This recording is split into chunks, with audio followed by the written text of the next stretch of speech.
क्या कर रहा हूं मैं? दर्पण में देख रहा हूं।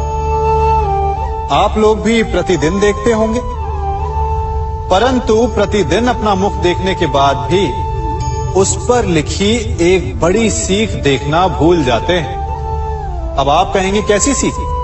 तो जाइए, एक बार फिर से दर्पण के सामने जाइए और मुख खोलकर देखिए, क्या दिखेगा? दंत पंक्ति और जीभा, है ना?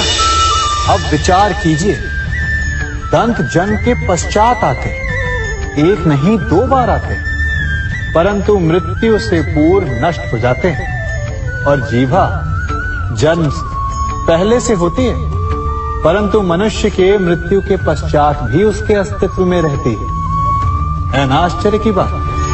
दंत कठोर होते हैं, जीभा कोमल, परंतु फिर भी दंत नष्ट हो जाते हैं, जीभा नहीं होती। यही रहस्य है कि हठी और कठोर लोग शीघ्र नष्ट होते हैं और कोमल लचीले आवश्यकता के अनुसार स्वयं में परिवर्तन ला सकने में सक्षम लोगों का ही अस्तित्व रहता है। अर्थात परिस्थितियों के अनुसार स्वयं को लचीला बनाना सीखिए और आपका जीवन सरल हो जाएगा। संबंध एक सहारा होता है जीवन का, और संबंधी वो होते हैं जिनसे आवश्यकता पड़ने पर सहायता मांगी जा सके, जिन पर विश्वास किया जा सके कि बुरे समय में वो हमारे काम आएंगे। कभी ऐसा भी हुआ होगा कि आपके पास कोई सहायता मांगने आया, या ऐसा भी हो सकता है कि आप किसी के पास सहायता मांगने गए हैं, परंतु प्रश्न ये उठता है कि क्या केवल किसी के मंतव्य में उसकी सहायता इसीलिए कर देनी चाहिए क्योंकि वो आपका संबंधी है? अब आप कहेंगे कि ये कैसा प्रश्न हुआ?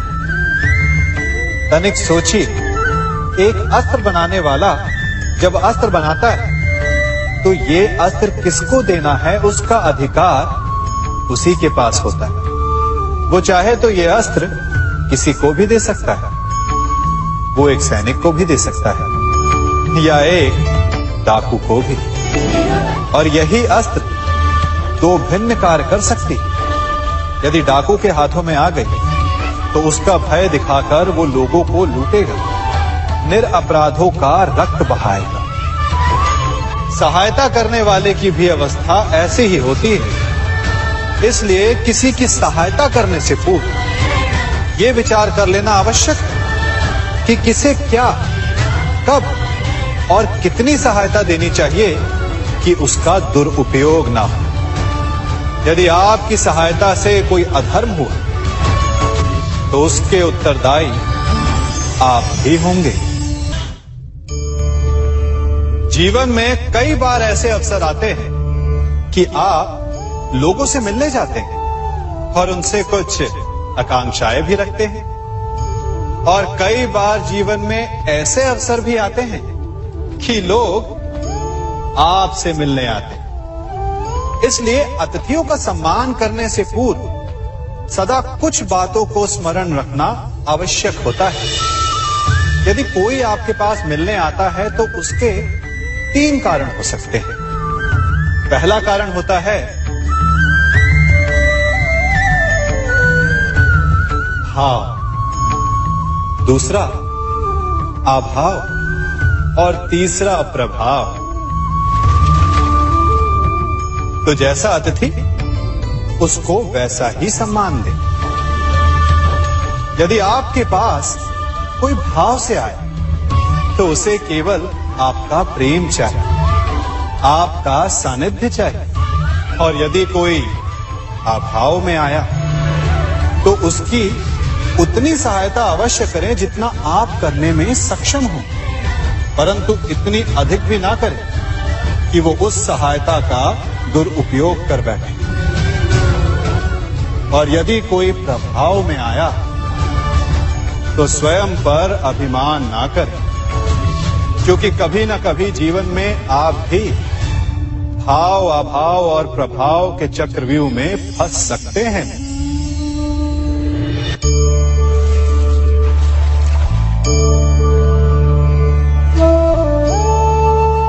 यदि जल को मुट्ठी में कसकर बांधें, तो जल कैसे अपना मार्ग बनाकर निकल जाता है? इसी धारा की भांति यही अवस्था हमारे अपनों के साथ भी होती है। अधिकतर हम जिनसे प्रेम करते हैं, हम सदा उन्हें अपने समीप रखना चाहते हैं, स्वयं से दूर नहीं होने देना चाहते।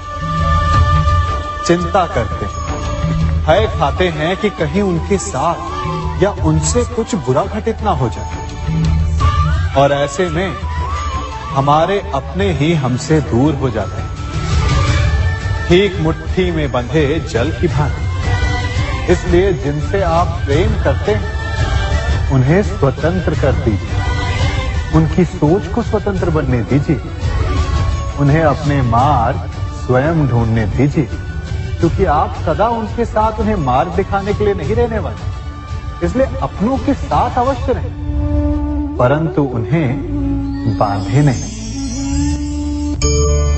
जन्म के पश्चात बालक जब पहली बार अपने नेत्र खोलता है, तो उसका मन उत्सुकता से भरा होता है कि ये संसार क्या है, उसे क्या दिख रहा है। ये उसके जीवन का नया आरंभ होता है। परंतु जैसे हम धीरे धीरे बड़े होने लगते हैं, अनुभव अर्जित करते हैं, हमारे मन की उत्सुकता, हमारे जीवन का चाव होने लगता है। तनिक सोचिए, जब हम सुबह सोकर जगते हैं, अपनी आंखें खोलते हैं, तो उसे ही हम अपने जीवन का प्रारंभ समझ ले, तो सुबह से लेकर संध्या तक के समय को ही अपने जीवन जीने का समय समझ ले, तो कितनी स्फूर्ति आ जाएगी। आप कितने काम कर पाएंगे, कितने लक्ष्य अर्जित कर पाएंगे। फलों से मिलकर घड़ी बनती, घड़ी से मिलकर प्रहर, प्रहर से मिलकर दिन बनते हैं, और दिनों से माह और वर्ष। यदि आप अपना हर पल, हर प्रहर विश्वास से जिए, हर दिन उत्साह से जिए, तो आपका संपूर्ण जीवन सार्थक हो सकता है।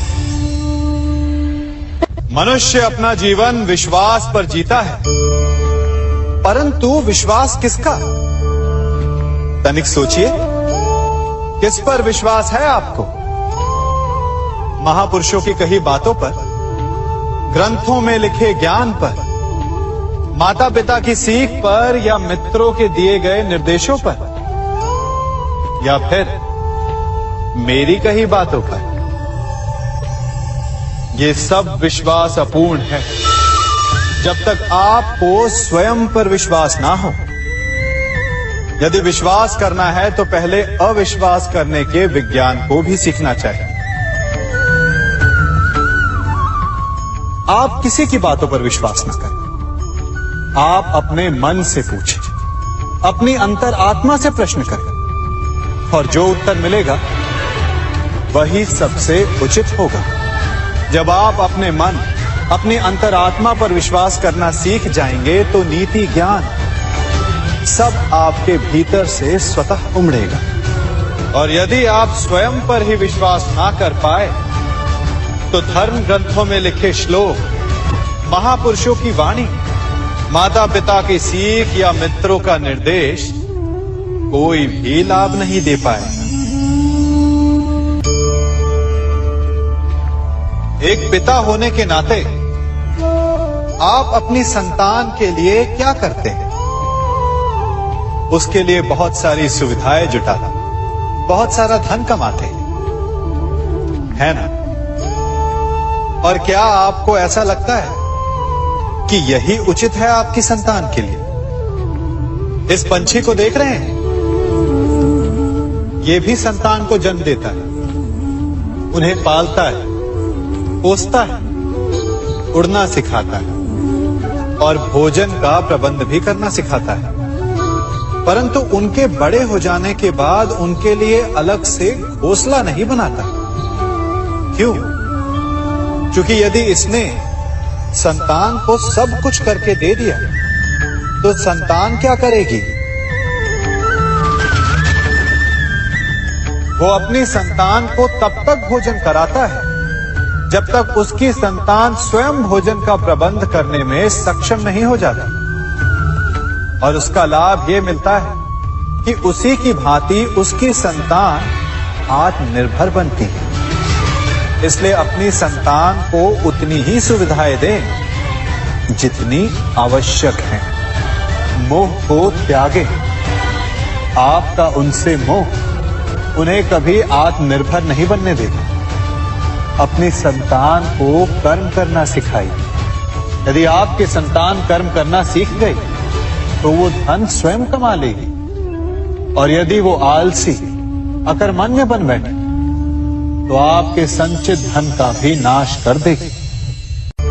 संसार में सबसे बड़ा संबंध कौन सा है? अब आप पूछेंगे कि यह कैसा प्रश्न हुआ? इसका उत्तर तो बड़ा सरल है, यही ना? परंतु इस प्रश्न के भी कई उत्तर हैं। कोई कहेगा माता और पुत्र का संबंध, तो कोई कहेगा पिता पुत्री का संबंध, तो कोई पति पत्नी का, और तो कोई भक्त और भगवान का संबंध। परंतु तनिक गहराई से देखेंगे तो पाएंगे कि ये सारे संबंध या तो जन्म से जुड़े होते हैं, या समाज में बना दिए जाते हैं, या फिर किसी आकांक्षा के चलते बनते हैं। तो सबसे बड़ा संबंध कौन सा होता है? उलझ गए ना? सबसे बड़ा संबंध होता है मित्रता का, क्योंकि मित्र हम स्वयं चुनते हैं, जिसमें ना कोई आकांक्षा होती है, ना ही कोई स्वार्थ छिपा होता है। यदि कुछ होता है तो केवल साथ का आनंद। अपने बीते दिनों को स्मरण कीजिए। जब आप घर से बाहर निकलते होंगे तो सबसे पहले किसका स्मरण होता था? मित्र का।